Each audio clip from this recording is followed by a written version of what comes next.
This is a video about balancing chemical equations. It's part of a two-part series. In this first part, we're going to talk about why we balance chemical equations and some general guidelines for how to balance chemical equations. In part 2, we'll work examples and go over some helpful hints. So starting off, why do we balance chemical equations? Well, the primary reason relates to the law of conservation of matter. If you recall, the law of conservation of matter tells us that atoms are neither created nor destroyed in a chemical reaction. That means that we can't just get atoms out of nowhere or make them disappear. When we write chemical equations, they have to uphold this law. So let's look at an example. If we take sodium and chlorine, we can react them together to make sodium chloride.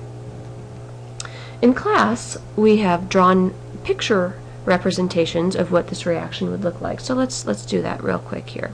Oops. Pardon my technical difficulties. There we go. Okay. So if we wanted to represent sodium, we could draw a dot, and we'll color this in. We'll make this a colored in dot. Chlorine, we could draw an open dot, except that chlorine has two. It's part of Brinkelhoff, remember? Always comes in two, so we've got to draw that second dot. They're touching because they're part of the same formula. Sodium chloride would be one black dot and one empty dot. When we look at this, we have two chlorines on the left and one on the right. It's like we destroyed a chlorine atom, which just can't happen. So what we have to do is we have to add another chlorine atom. The only way we can do that, we can't just add a chlorine, is to do another one of this sodium chloride. So we'll take a sodium dot and a chloride. Now we have two chlorines on the left, two chlorines on the right. To make this work, however, we now have two sodiums on the right. We're going to have to add a second one over here. This would be considered a balanced picture representation of this equation because we have two sodiums on the left, two on the right. We didn't create or destroy any sodiums. Two chlorines on the left, two on the right. We didn't create or destroy them.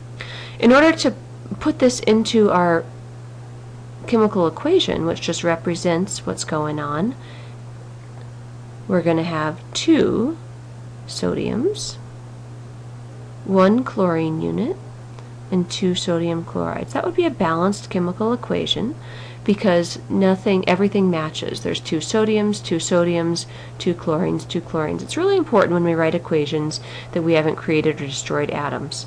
Let's talk a bit more. You could draw a picture for every reaction you have, but that gets to take up a lot of space and time. So a shorter way to do it, we'll look at some general steps for that. So in this equation, nitrogen reacts with hydrogen to form NH3, which is also known as ammonia. The first thing on all these balancing equation problems that we're going to do is to count the atoms on each side. This is called an atom inventory. I like to write it under the yields arrow to kind of keep track of things. So we have nitrogen and hydrogen.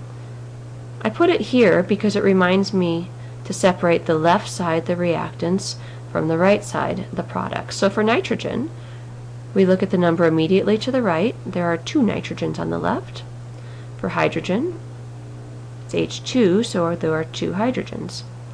Going over to the product side, N doesn't have a number next to it. The 3 only applies to the H. We looked at the number immediately to the right. If there's no number, remember we assume that there are one of those. So for nitrogen, one nitrogen. For hydrogen, we've got the 3. And so there are 3 hydrogens. This is not balanced because it looks like we destroyed a nitrogen atom and we created a hydrogen atom. So what are we going to do? We're going to add coefficients. These are the big numbers that go in front of formulas to equal out our inventory. We never, ever, ever change the formulas themselves. So let's look at how we do this. For nitrogen, we have 2 on the left.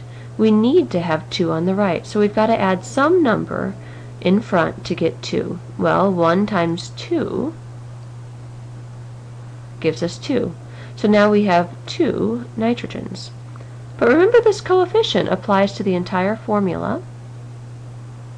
So we have 2 nitrogens, but now we have 2 times 3 hydrogens, which gives us 6.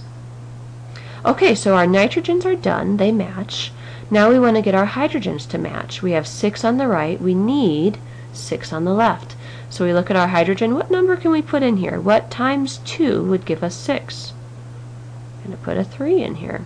3 times 2 gives us 6 hydrogens. Looks balanced. The blank spot, we're just going to put in a 1 right there. Our next step is to make sure that the coefficients are in the lowest ratio.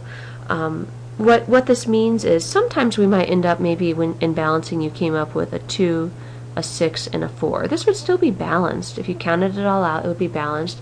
But each of these numbers is divisible by 2.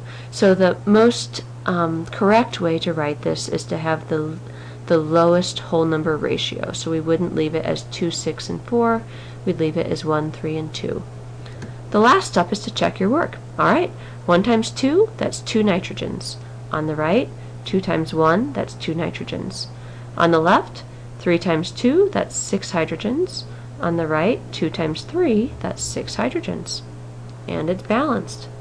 Check out part 2. We'll do a bunch more examples and some helpful hints.